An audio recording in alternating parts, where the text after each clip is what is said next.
7 years ago, I decided it was time for me to leave the United States and move to Europe. If you want to know more about my journey of moving abroad here to Sweden and understand what that was like, and also my motivation for doing that, feel free to check out my other content. But there was two main things that stood out for reasons coming here. One being it was a lifelong dream to live a life abroad like my grandmother had done. She had lived in Germany and England, and I wanted to have that similar experience.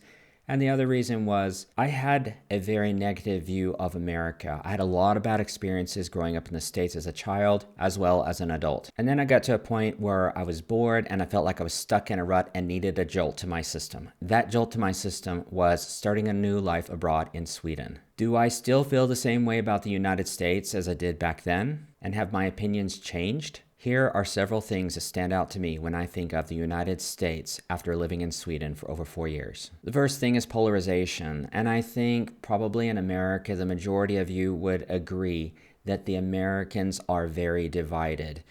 No matter what side of the aisle you are on, polarization is a thing, and it seems like it's hard for people to come to some sort of agreement in the middle. As someone who is politically homeless and tries to stay as politically neutral as possible, this is very difficult. You end up making yourself an enemy trying to find a middle ground and be neutral because people want you to pick a side. It becomes this constant tug of war because, well, you need to pick a side. Well, then you pick a side and then all of a sudden you're the enemy of the other side. And if you were to point out good things about one side or the other, all of a sudden you're an enemy of the other side. And it's so sad to me because I'm seeing entire families torn up over who they voted for or their political views. I'm seeing grown children not talking to their parents, vice versa. I'm seeing long-term friendships being broken down because of who someone voted for. There's just so much pressure to pick a side. And to make it worse, I see that politics is mixed in with religion. And it saddens me to see religious leaders in church mixing politics with their religious sermons instead of preaching a message of trying to make peace with one another and just to learn to get along. In Sweden, there are political issues. In fact, many of them have become hotter lately. But compared to the United States, politics does not play as big of a role in people's daily lives as it does in the States. In fact, it usually kind of runs on in the background. And despite many of the hot button issues that are popping up here in Sweden, such as immigration, people tend to sort of agree to disagree or find some sort of middle ground. I don't typically see families being broken up and not talking to one another because of their political views. So I'm sure those exist and there's always outliers, of course. But this pales in comparison to what you see in the States. I'm also very concerned about what this hotbed of division is going to bring about in the future for the United States.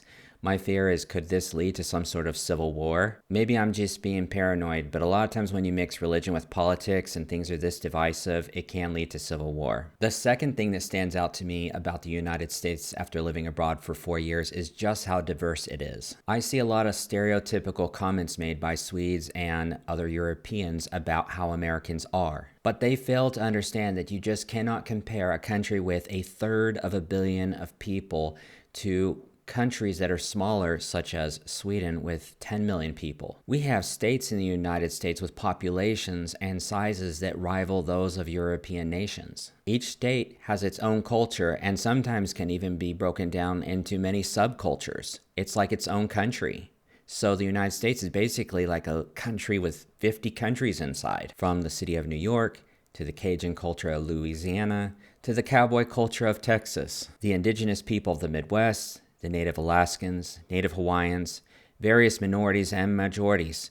It's incredibly diverse. I think it's a real injustice just to throw all Americans into one pile when there's so much variety. And I am guilty of it. I did that in the past growing up in the States because I had really nothing else to compare with. Most of my life was spent in Texas, and I did spend a little portion of my life living in the upstate part of New York and Alaska. But America is huge, and that's an understatement. Despite the relatively recent influx of immigration here in Sweden, Sweden remains relatively homogenous, despite the fact that most of the immigrants that have come to Sweden live in the larger cities, and there have been a lot that have come here.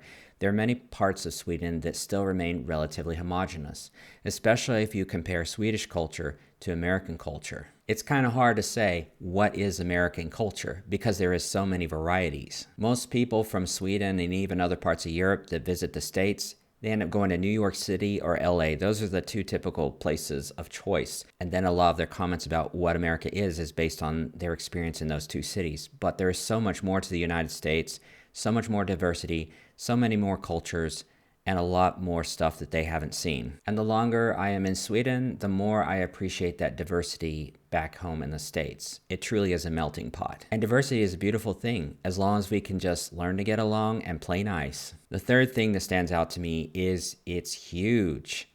Did I mention that already?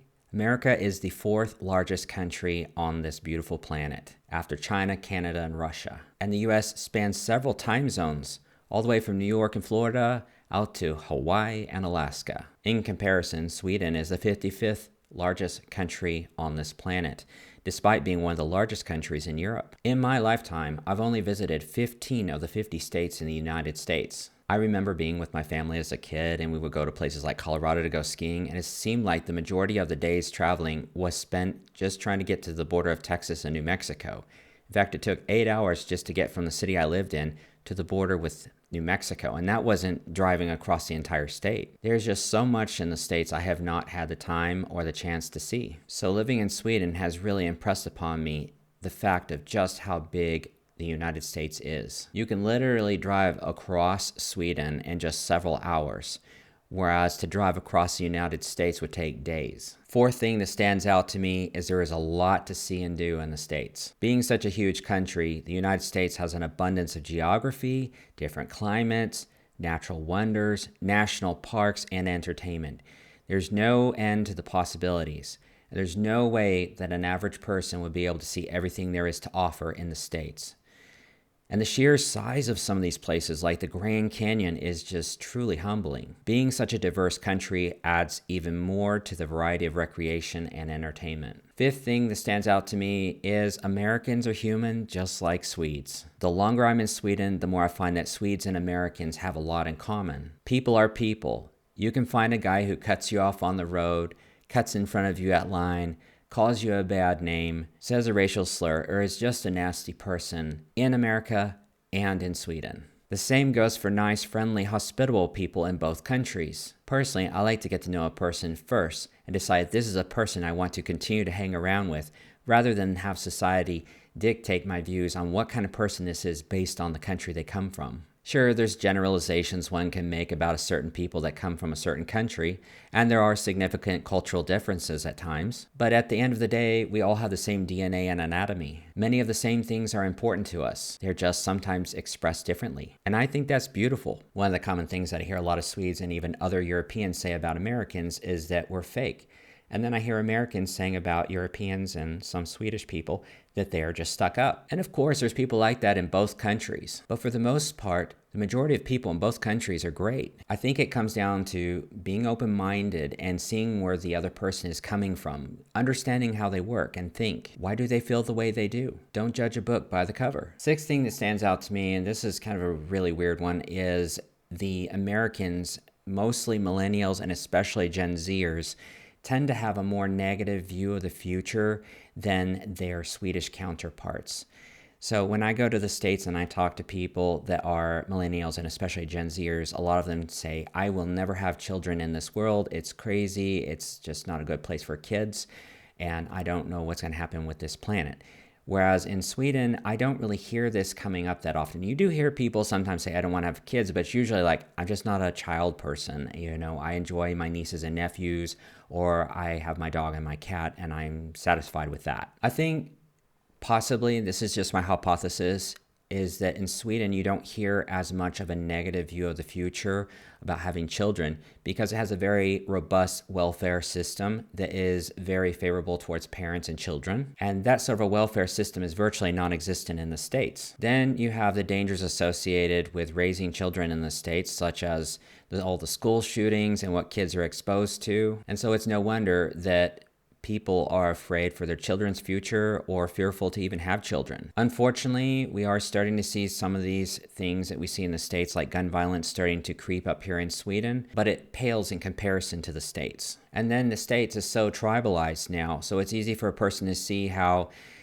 because of all the polarization and you have this group against that group, how it easily could turn to something very dangerous, a very bad situation. And so people wouldn't want to have children growing up in that kind of an environment. And that's purely anecdotal. So I'd love to hear what you have to say with your own experience. I feel like a lot of it probably has to do with just feeling safe and stable here in Sweden because, like I said, it is a welfare state. There are a lot of safety nets here. Whereas in the States, if one thing goes wrong in your life, then you're in deep water. And then add to that all the political turmoil that's going on and how everything is so divided. Seventh thing that stands out to me is America is still the land of opportunity for many. There are people that are suffering, but for many, they have been able to move to the States, immigrate there, and have been successful. So I've gotten a lot of comments from people that have immigrated to the States and have been very successful in their lives. And they can't understand why I, as an American, as a nurse who could make a lot more money in the States, would move to Sweden. I had most of my friends coming from Latin America and the Asian countries, mostly Vietnam and Mexico. And a lot of them or their families came to America with nothing but the clothes on their back and maybe a few $100s. And now they own their own businesses. A lot of them have their own houses and are very successful. So there are a lot of success stories as well as a lot of failures. And there are still many people that are dreaming of one day possibly being able to move to America. I'm not taking any sides.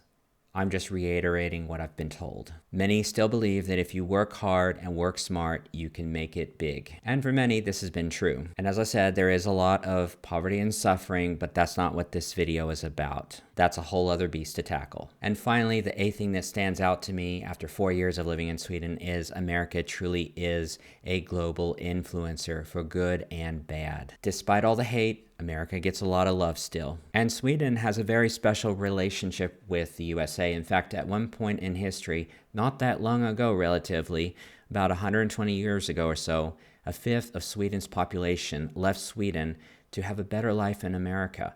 And so there are large swaths of population from Sweden and also Norway and even some Finns that moved to start a new life in America.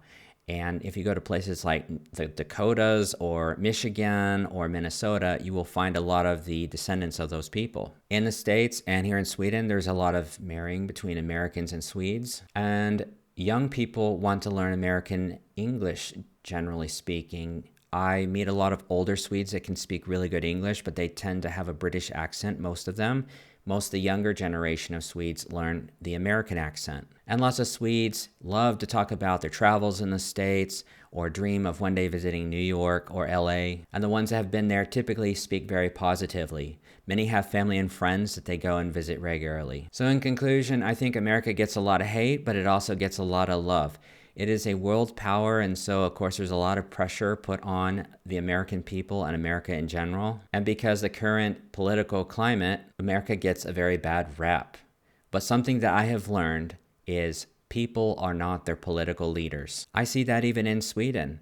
There are certain politicians in power that say or believe or promote certain things or ideas, and Swedish people, generally speaking, may not necessarily agree with the direction that the government is going when you talk to them one-on-one. And I think as humans, we like to put labels on everything and try to explain everything and put everything in a box. But life is not so simple. It's very nuanced. And if anything is certain, the world is in a state of flux. It always has been for millennia, especially these last 200 years.